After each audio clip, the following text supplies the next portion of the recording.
Welcome to Sacrilegious Discourse. For this is what the Sovereign Lord says. Why do you need prophets to tell people who you are and what you want? If you can justify everything that the God of the Bible has done, then you can justify any of your behavior. A lot of this mentality is trickling into what is now mainstream right-wing Christianity. I am capable of empathy greater than this God of the Bible. This is a Bible that they tell kids. This is the good Lord. This is the good book. He is fantasizing about murder, mass murder. Head over to sacrilegiousdiscourse.com right now to find out how to leave us a review or support us on Patreon.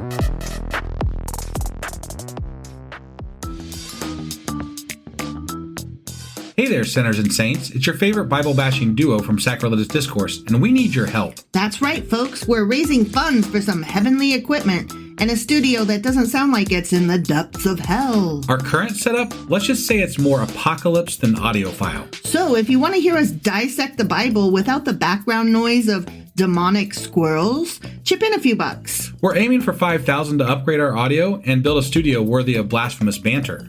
Donate today and help us spread the good word of atheism. You can find a link right on our homepage, sacrilegiousdiscourse.com. Every dollar counts. Even if it's from your collection plate.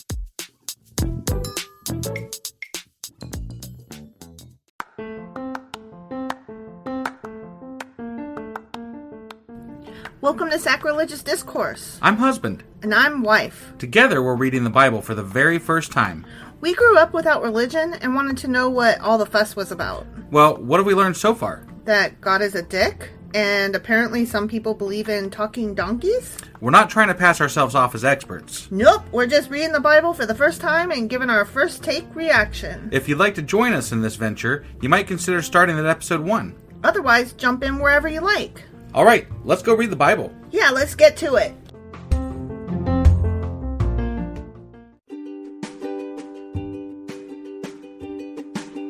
Hey wife, did you know that Anchor is sponsoring our show? Really? Don't we use Anchor to distribute our podcast on Spotify and Apple Podcasts? Yeah, and we are on just about every other platform available as well, thanks to them.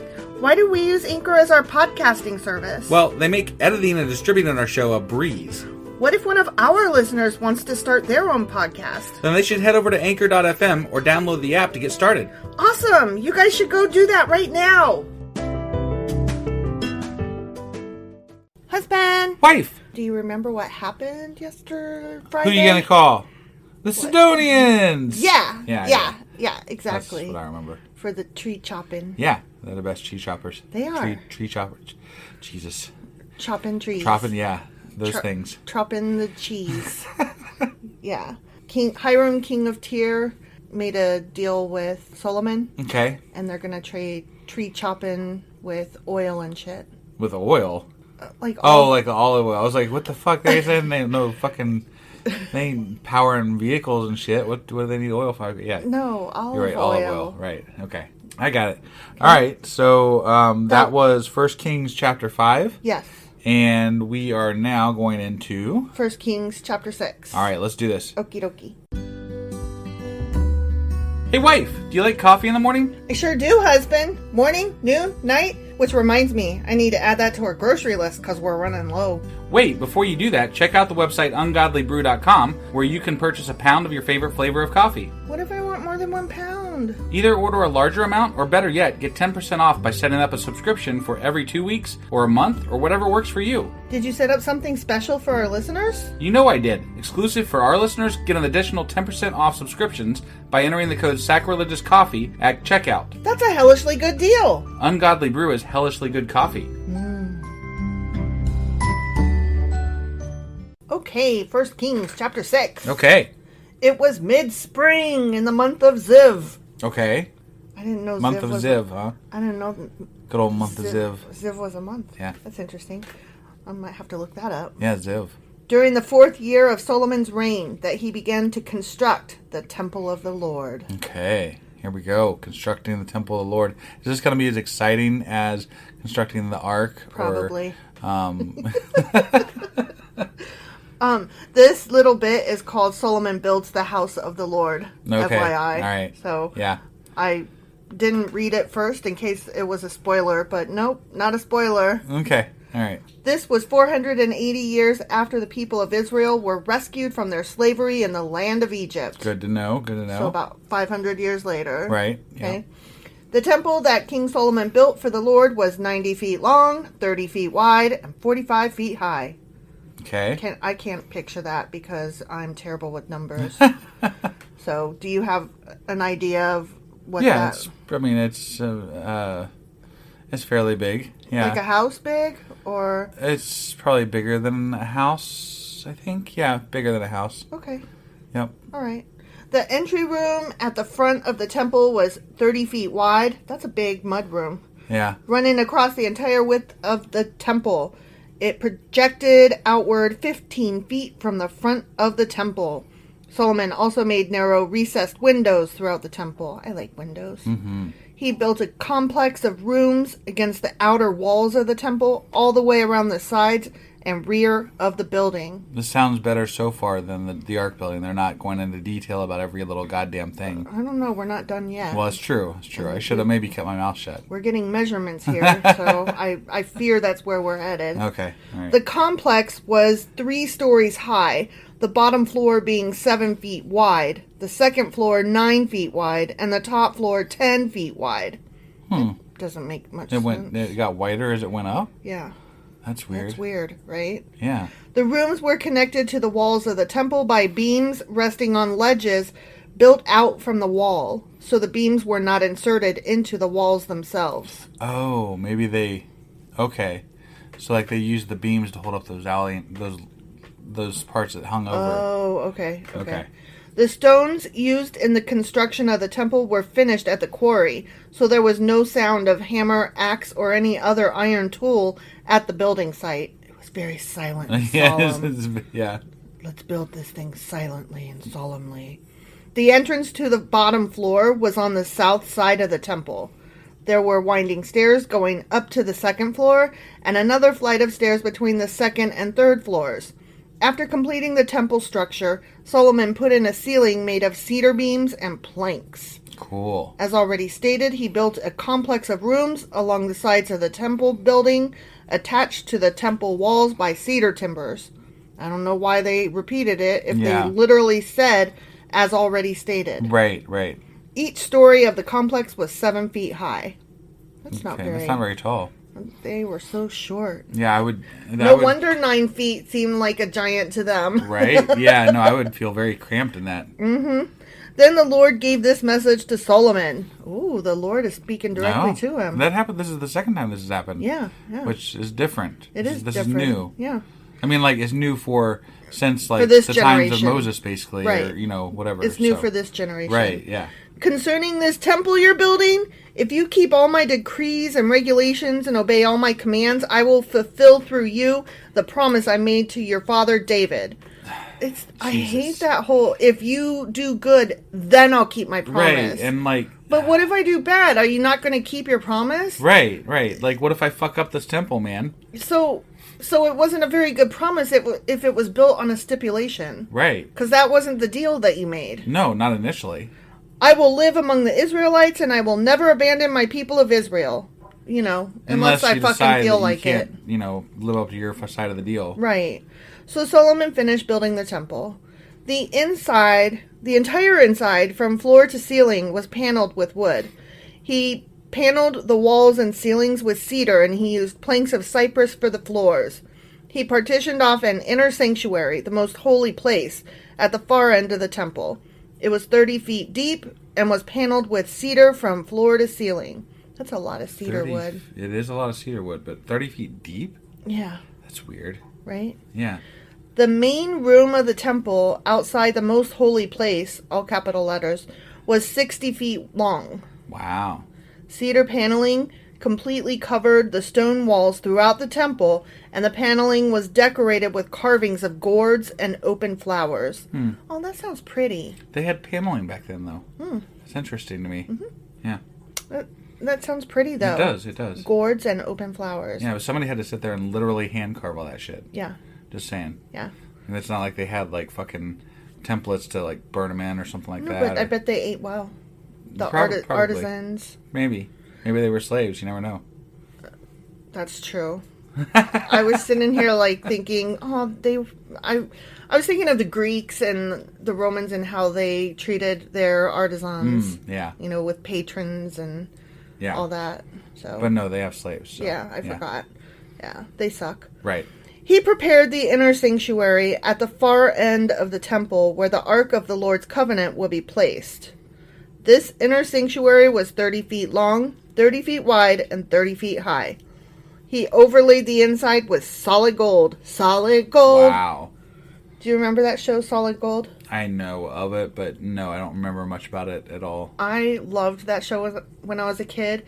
And so when in the movie Scrooged, starring Bill Murray, when the solid gold dancers appear at the end, or throughout the play, throughout the movie, the performance that they're doing, it cracks me up every time. Gotcha.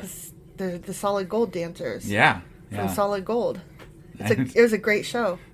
That's good. Yeah. Did you ever, do you even know what it was? It wasn't some like musical like thing. Yeah. Kind of like America's Got Talent kind of thing. Sure. Yeah. Yeah. It was so good. I think they also did acting on it, but I might be thinking of a different one. I don't know. It was a good show. I never really watched it, so. Sorry, I did. It's all right. I'm better than you. Huh? He also overlaid the altar made of cedar. Then Solomon overlaid the rest of the temple's interior with solid gold, and he made gold chains to protect the entrance to the most holy place. Damn, that is a lot of gold. Mm-hmm. Solid. Solid gold. Solid gold is malleable. It is. So very much so. They shouldn't use that because... No, I mean, it doesn't make it secure. It just makes it pretty. Yeah.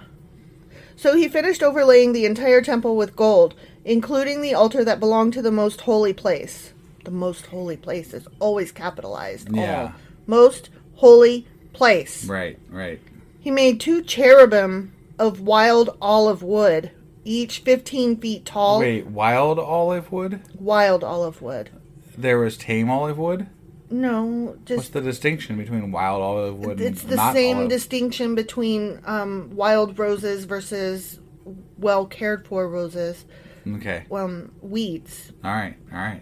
Wild strawberries versus farmed strawberries. It just seems like they wanted to make it sound very, I don't know, whatever, dangerous or something, or no, or weird, it's just It's just a type of wood. Okay, all right.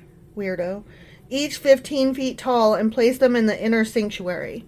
The wingspan of each of the cherubim was 15 feet, each wing being 7 feet long. Wow. Those are some flying baby angels. I mean, yeah. The 2 cherubim were identical in shape and size. Each was 15 feet tall. He placed them side by side in the inner sanctuary of the temple. That doesn't sound like what I think of as cherubim. Mm-mm. Like, these sound like giant fucking angel things. Yeah. I think of cherubim as like babies. The Valentine baby things. Either that or they got out of hand with their babies, They're giant babies. Like, damn, that's a giant baby. That is a giant baby right there. Hate to change that diaper. Their outspread wings reached from wall to wall, while their inner wings touched the center of the room. Touched at the center of the room. Okay. Wow. He overlaid the 2 cherubim with gold. Of course. He decorated all the walls of the inner sanctuary and the main room with carvings of cherubim, palm trees, and open flowers. He did that himself, did he? He decorated it himself? I call bullshit on that. Right. He overlaid the floor in both rooms with gold. I don't think he did that either. No, he called the gold overlayers. Yeah. He's like, you guys do this shit. Mm-hmm. So, I mean, I would understand if they were like, he had this done, he had that done. Right. But they're not. They're saying he did this. And I'm like, no, he didn't. Right. I wasn't there, but no, he didn't. He told them to do it. Right. Yeah. For the entrance to the inner sanctuary, he made double doors of wild olive wood with 5-sided doorposts. No, he didn't. These double doors... I'm going to start saying that every time because this is bullshit. Right. They're making it sound like Solomon built the whole fucking thing. And he didn't. There's no fucking way. These double doors were decorated with carvings of cherubim, palm trees, and open flowers. The doors, including the decorations of cherubim and palm trees, were overlaid with gold. You kind of could have left that out. Right. It goes assumed at this point. Now, they are kind of digging into this, like, boring style. Like, this is what they did. This is what they did. But it's not as bad as the Ark building and You shit. keep saying that, and it's like it keeps going, and I just am worried that you're cursing us. So stop. Oh, okay. All right. Stop. You don't know. I'll stop saying it. It's not as bad as the Ark thus far. Thus far, yeah. Then he made 4-sided doorposts of wild olive wood for the entrance to the temple. There were 2 folding doors of cypress wood, and each door was hinged to fold back upon itself. These doors were decorated with carvings of cherubim, palm trees, and open flowers, all overlaid evenly with gold. Okay. The walls of the inner courtyard were built so that there was 1 layer of cedar beams between every 3 layers of finished stone. This is boring. It is kind of boring. The foundation of the Lord's temple was laid in mid-spring in the month of Ziv. Again, the month of, Ziv. They did this all in like a month? Mm-hmm. It's fucking crazy. During the 4th year of Solomon's reign. Yeah.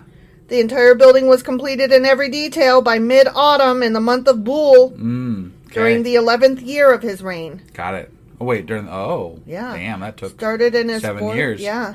Took 7 years to build. Crazy. So it took 7 years to build the temple. The end.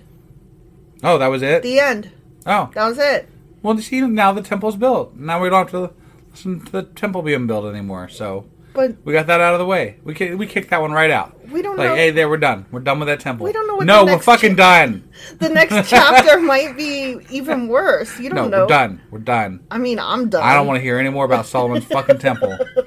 You dig your temple and go home. Yeah. All right. Well, as excited as that was 1 Kings chapter 6. Mm-hmm. And tomorrow we will be doing 1 Kings chapter 7. All right. We'll see you guys tomorrow. Bye.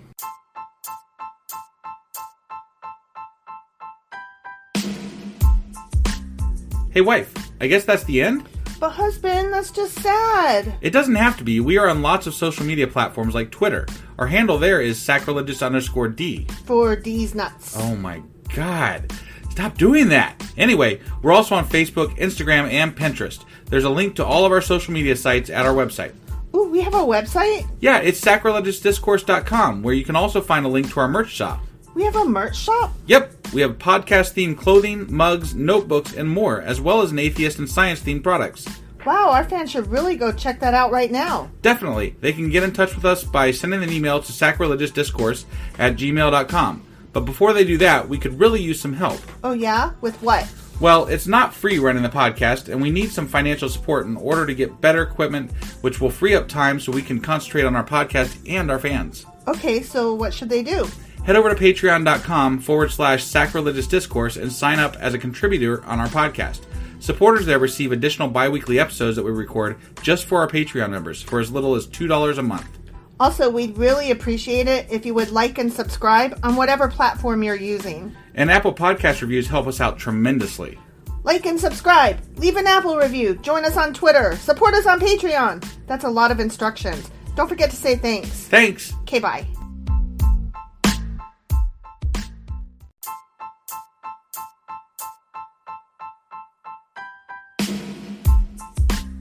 Hey, wife, I guess that's the end?